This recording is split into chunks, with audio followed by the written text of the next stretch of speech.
In the beginning God created the heaven and the earth. And the earth was without form and void, and darkness was upon the face of the deep. And the Spirit of God moved upon the face of the waters. And God said, "Let there be light." And there was light. And God saw the light, that it was good, and God divided the light from the darkness. And God called the light Day, and the darkness he called night. And the evening and the morning were the first day.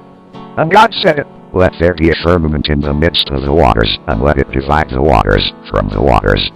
And God made the firmament, and divided the waters which were under the firmament from the waters which were above the firmament, and it was so. And God called the firmament Heaven.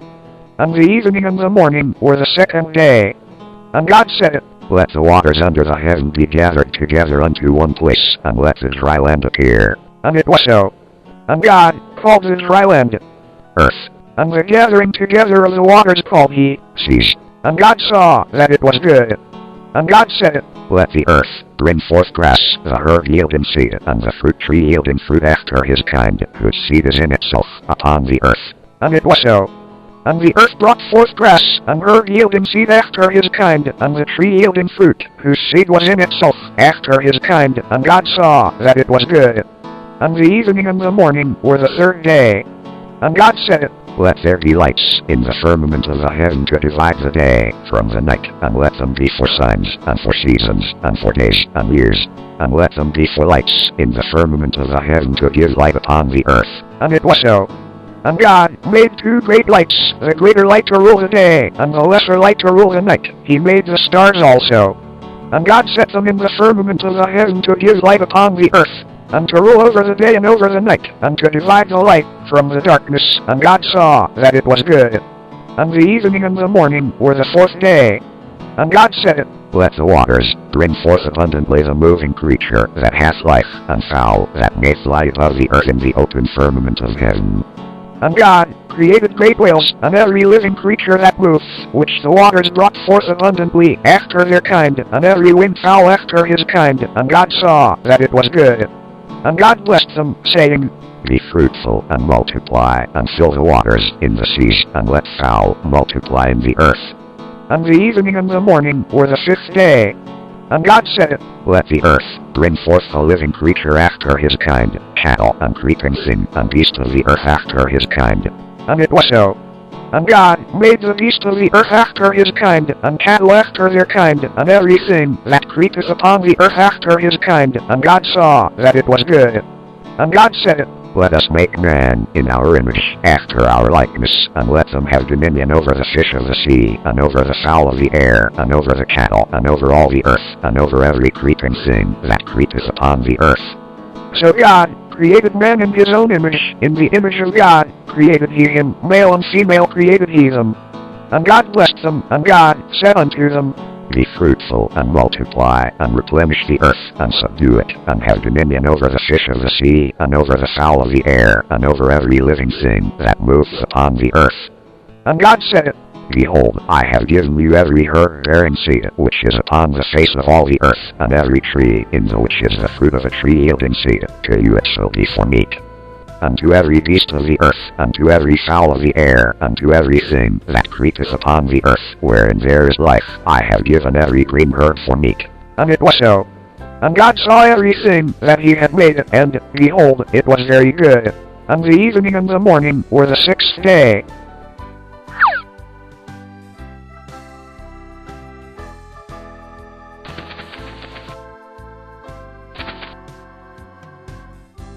Thus the heavens and the earth were finished, and all the host of them. And on the seventh day God ended his work which he had made, and he rested on the seventh day from all his work which he had made. And God blessed the seventh day, and sanctified it, because that in it he had rested from all his work which God created and made. These are the generations of the heavens and of the earth, when they were created, in the day that the Lord God made the earth and the heavens.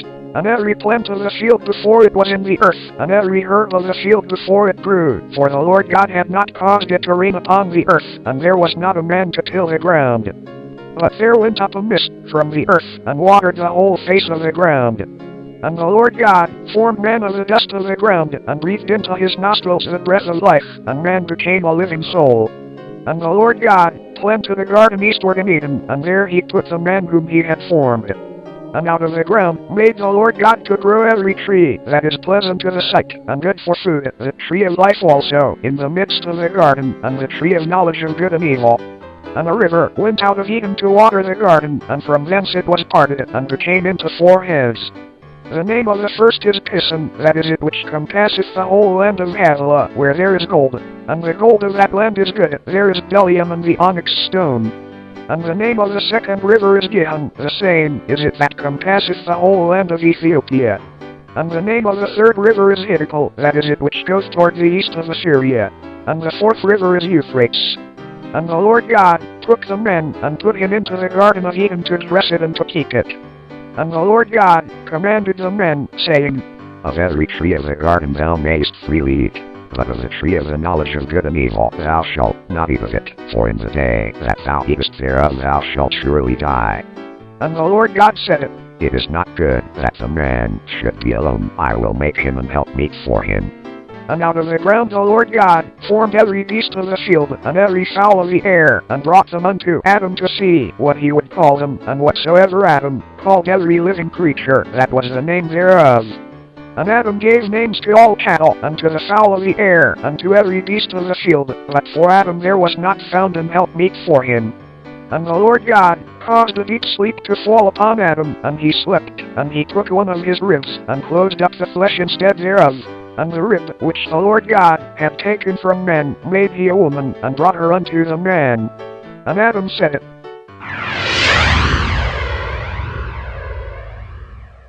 This is now bone of my bones, and flesh of my flesh. She shall be called woman, because she was taken out of man. Therefore shall a man leave his father and his mother, and shall cleave unto his wife, and they shall be one flesh. And they were both naked, the man and his wife, and were not ashamed.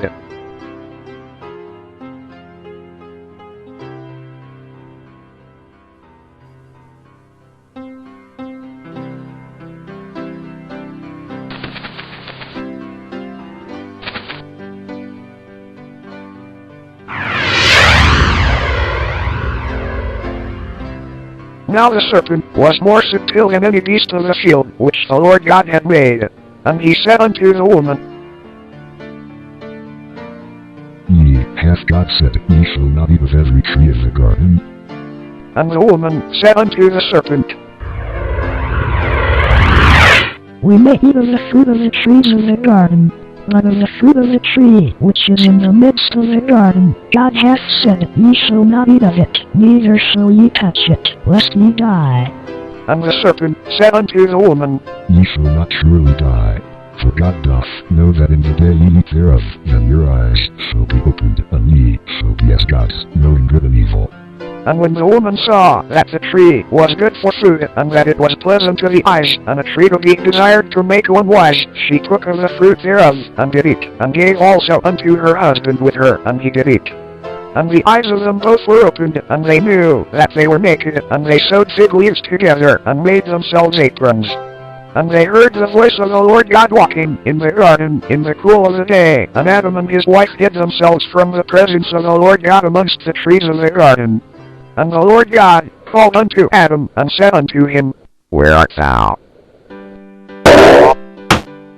And he said, I heard thy voice in the garden, and I was afraid, because I was naked, and I hid myself. And he said, Who told thee that thou wast naked? Hast thou eaten of the tree whereof I commanded thee that thou shouldest not eat? And the man said, The woman whom thou gavest to be with me, she gave me of the tree, and I did eat. And the Lord God said unto the woman, What is this that thou hast done?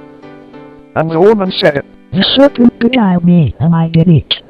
And the Lord God said unto the serpent, Because thou hast done this, thou art cursed above all cattle, and above every beast of the field. Upon thy belly shalt thou go, and dust shalt thou eat all the days of thy life. And I will put enmity between thee and the woman, and between thy seed and her seed. It shall bruise thy head, and thou shalt bruise his heel.